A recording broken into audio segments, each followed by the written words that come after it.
Hi, I'm Pam East, and today I want to talk to you about dapping blocks. When we make our metal clay pieces, you might want them to have a little dome on them. And you may use a lot of different kinds of doming forms, and maybe it warps during firing or during drying, and you want to have to reshape it after it's fired. And metal clay, if fired correctly, will reshape quite easily, but you need dapping blocks to do that. And it's hard to collect all the different sizes and shapes. Today, I'm going to show you how to make your own dapping blocks, any size and shape you want, using a material called Jett.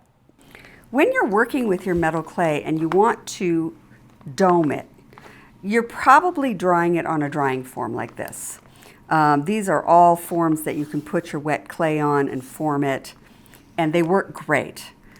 But sometimes it may warp while it's drying, or it may warp during firing and it's not the shape you want. Or maybe you made it flat and later decided, hey, I really wanted to dome that, and so you want to dome it. Well, you can't hammer the metal on these things. They're too delicate. You'll just break the plastic, or you'll dent the metal. So you can't do hammering on these to reshape your metal clay. That's when you start pulling out what's called a dapping block. This is a typical dapping block, and it has these little circles. They're mostly circular. Sometimes you can find ovals and other shapes. If I want oval, then I have to buy another dapping block, or if I can even find it. And I don't think I've ever found one that's in this trillion shape. So what do I do if I want one of those shapes, or I don't want a huge collection of dapping blocks? Well, the answer is you make your own. And this is Jett Basic, and this is what I'm going to be using to make some dapping blocks. So I'm going to show you how to make your own dapping blocks using Jett Basic. So here are some examples of some dapping blocks that I've made, and I'm also going to show you how to use them.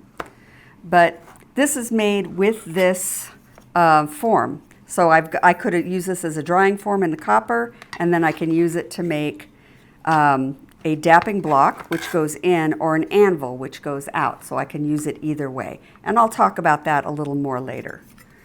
Right now, let me show you how to do this. The temperature at which you do this is really important. You don't want to get the material above 180 degrees. So I am putting boiling water in here, which is obviously over that, but I'm going to add some cool water to get it to the right temperature.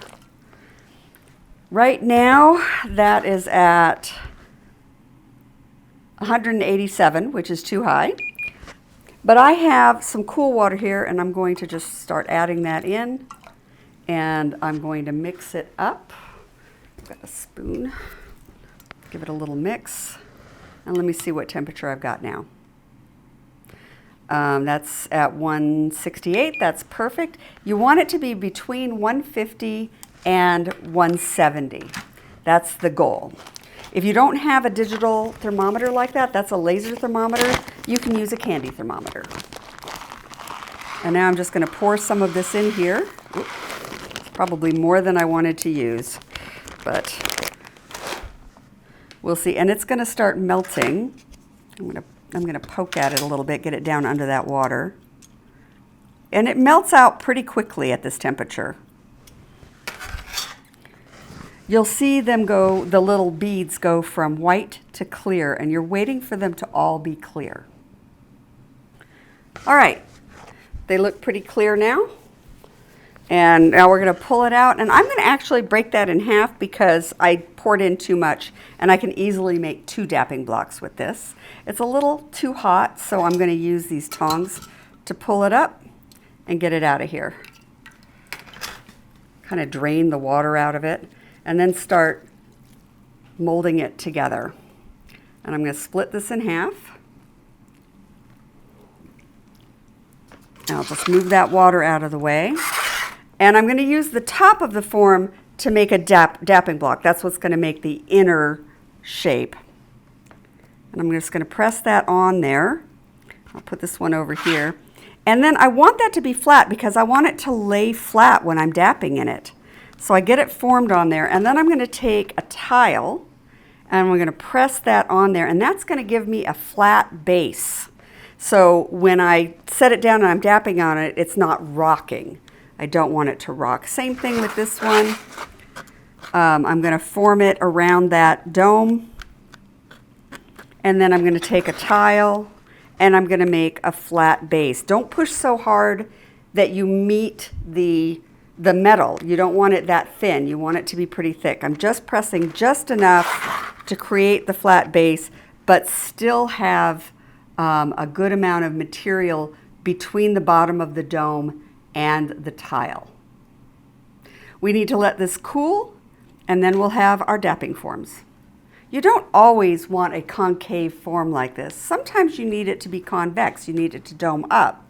And that would be like if you had finishing touch elements or other embellishments on the front of your piece that would prevent you from putting it face down and hammering on it. In those cases, you want to put it face up and gently form it.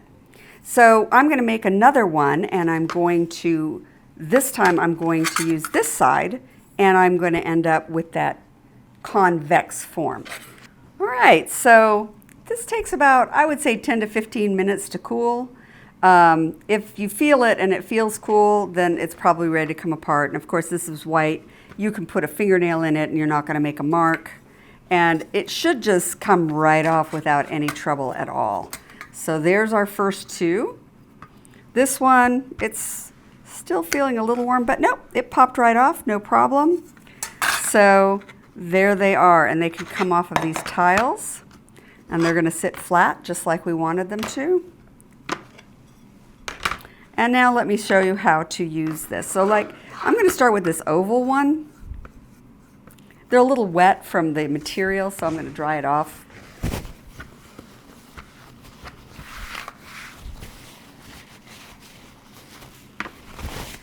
So this earring, I don't want to do this earring in a round dapping block because it's going to be too low on the ends and not low enough on the sides. So I'd rather use an oval for this.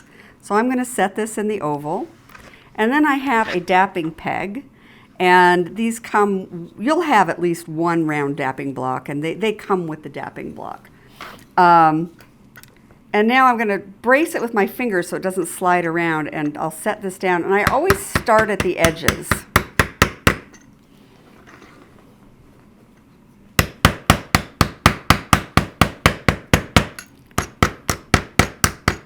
And notice that I'm not wailing on this thing.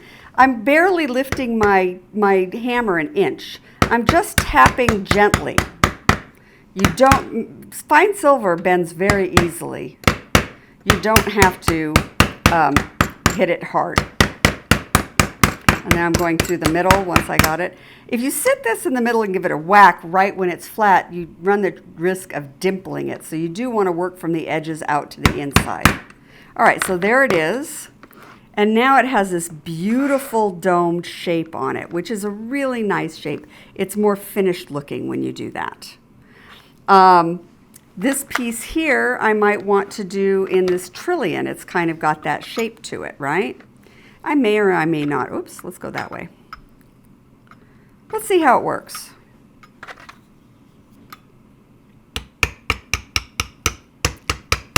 Again, starting from the outside. Whoops. I usually like my peg to be on the right side of the piece so I can brace with my left pinky.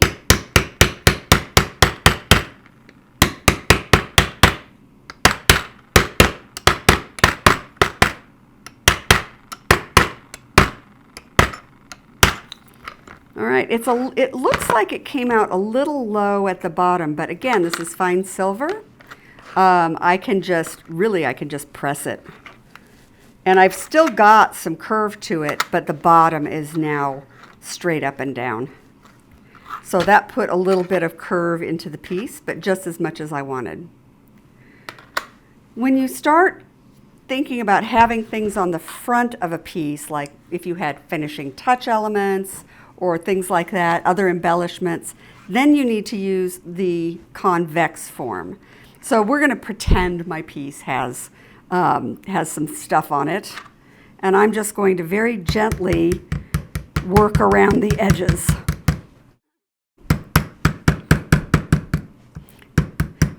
I don't need a peg for this. You do want to use a leather mallet so that you don't mar the piece. And I can gently form it.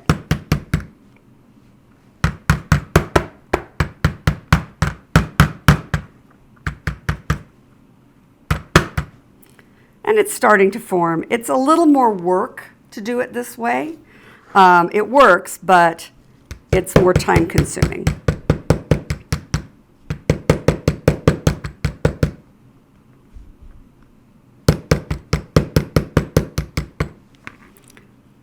So sometimes you can't work with a concave form because you might have embellishments or other things on there and you need to slightly reshape it. In that case, you can use a bench block, or you can use, if you want a little doming to it, you can use this convex form rather than the concave form.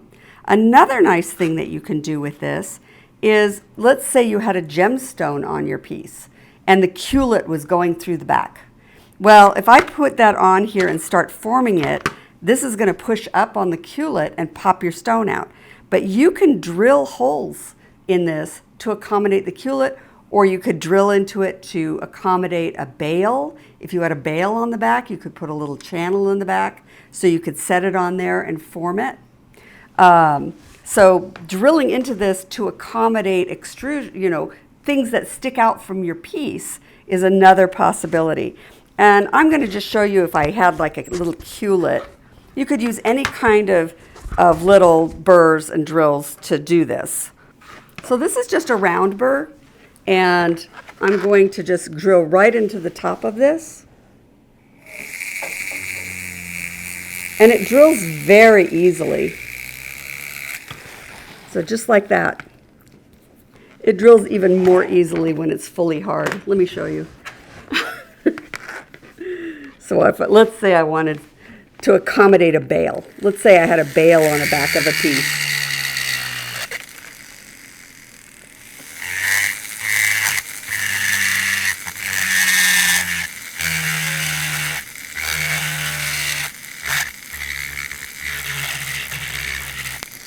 All right, and then I can just clear away that excess material.